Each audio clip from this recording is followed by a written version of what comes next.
ఉట్టిగా కన నిప్పుల దండోర లెక్కనేగా ఇట్లా ఎక్కువ కులం అంటివా దోసుక తింటున్నదొరా నీ ఎక్కువ ఏమిటి బంగ్లా మీది బరాదొరా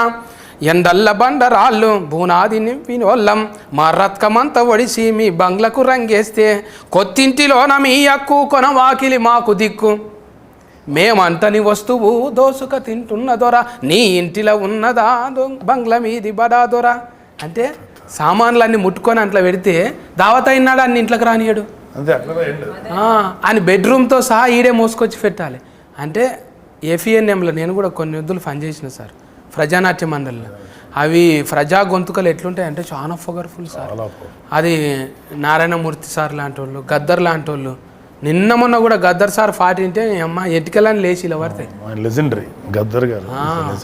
నిజంగా అలా హ్యాట్స్ ఆఫ్ సార్ నిజంగా మీ మాటలు కూడా ఒక్కోసారి అట్లనే గన్ను లెక్కనే ఉంటాయి అలా పుస్తకాలు ఎక్కువ చదువుతున్నా సార్ మరి చదవచ్చు ఏదో పర్వాలేదు రీజనబుల్లీ చదువుతాను ఏమో కారల్ మార్క్స్ అంటాని లెనిన్ కాటన్ అంటాని సార్ నాకు ఇష్టం వాళ్ళందరూ కార్ల్ మార్క్స్ అంటే నాకు మెయిన్ లెనిన్ గారు చాలా ఇష్టం లెనిన్ అంటే సో మెనీ లింకన్ వీళ్ళందరూ గ్రేట్ లీడర్స్ కదా వాళ్ళ గురించి ఎంతో కొంత చదువుకొని ఉంటాం చిన్నప్పుడు సోషల్ స్టడీస్ హిస్టరీ చదివాను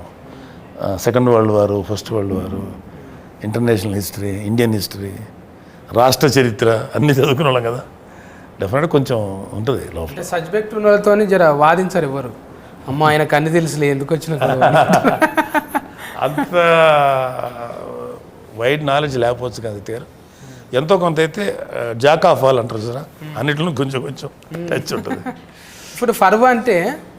ఊతుకు అది కనిపించదు కదా సార్ ఏదంటారు ఊతు యూత్ ఇప్పుడు ఫర్వ్ గురించి అంటే ఆలోచన చేయరు కదా యూత్కి యాక్చువల్గా యూత్ ఇప్పుడున్న యూత్ కరెక్ట్ పరువు అనేది కరెక్ట్ కాదు ద మోస్ట్ యూజ్లెస్ వర్డ్ పరువు అనేది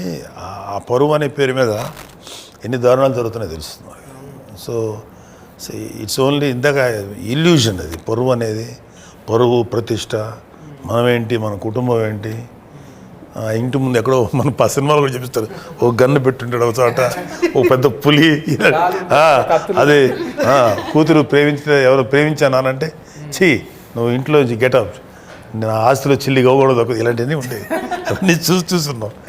బట్ రియల్ లైఫ్లో చాలామంది చూసాను సత్య గారు చాలామంది ఈ పరువు హత్యలు అంటాం కదా ఎంతోమంది ఆడపిల్లలు మగపిల్లలు బలైపోయారంటే రీసెంట్ కూడా ఒక సంఘటనని అమ్మ దుర్మార్గం నీ కూతురో నీ కొడుకో నీకు నచ్చని పని చేశారో పెళ్లి చేసుకుని వెళ్ళిపోయారో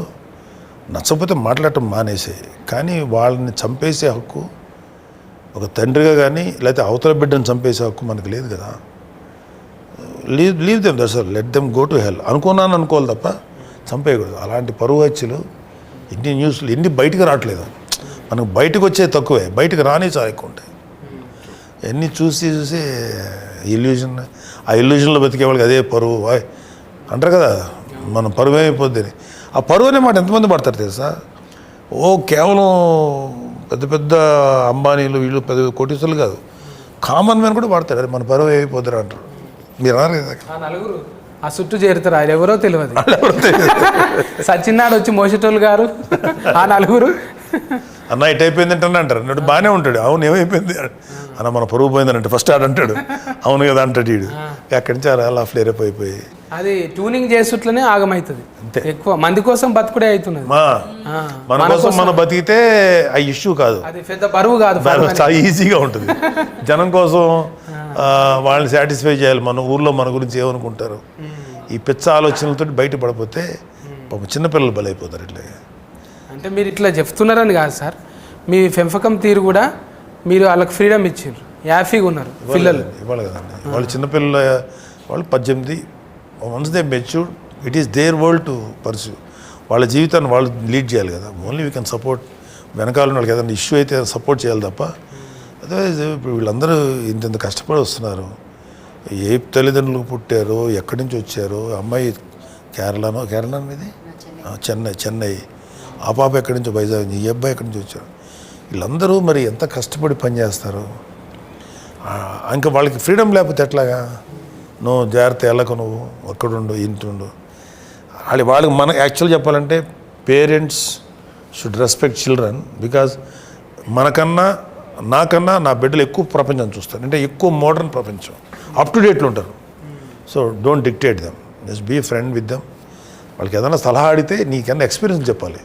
కానీ నువ్వు కాదు లెఫ్ట్ ఇట్ వెళ్ళి రైట్ వెళ్ళి డైరెక్ట్ చేయొద్దు. Let them live. అది నేను అనుకునే ఫీలింగ్. అది ఫ్రీడమ్ ఇవ్వకపోతే ఎట్లా సతీ గారు? వాళ్ళు కూడా ఇండిపెండెంట్ పర్సన్సే కదా, దే ఆర్ ఆల్సో ఇండిపెండెన్స్ కదా. నీ ఒక్కడి భయానికి ఏవైతే నీ ఒక్కడి ప్రిస్టేజ్ కోసం, పరువు కోసం నువ్వు ఈ 4 గదుల మధ్యలో ఉండాలి, లేకపోతే నీ పారామీటర్స్ ఫిక్స్ చేయకూడదు. Leave them. ఓన్లీ మా పిల్లల విషయంలో మనం తీసుకోవాల్సింది వాళ్ళ సేఫ్టీ, వాళ్ళకి ఏదన్నా జాగ్రత్తగా ఉండాలి,